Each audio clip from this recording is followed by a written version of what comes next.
ॐ अथ श्रीचण्डिकाध्यानम्।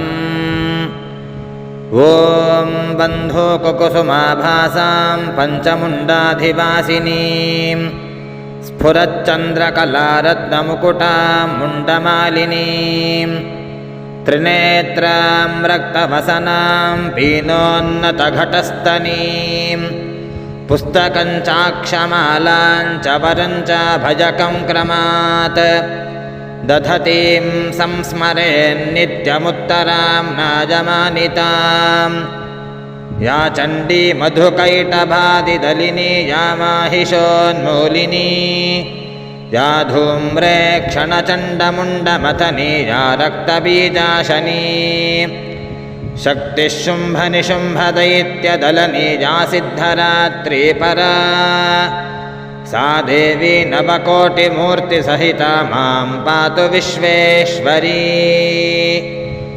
ॐ अथ श्रीचण्डिकाध्यानं सम्पूर्णम्।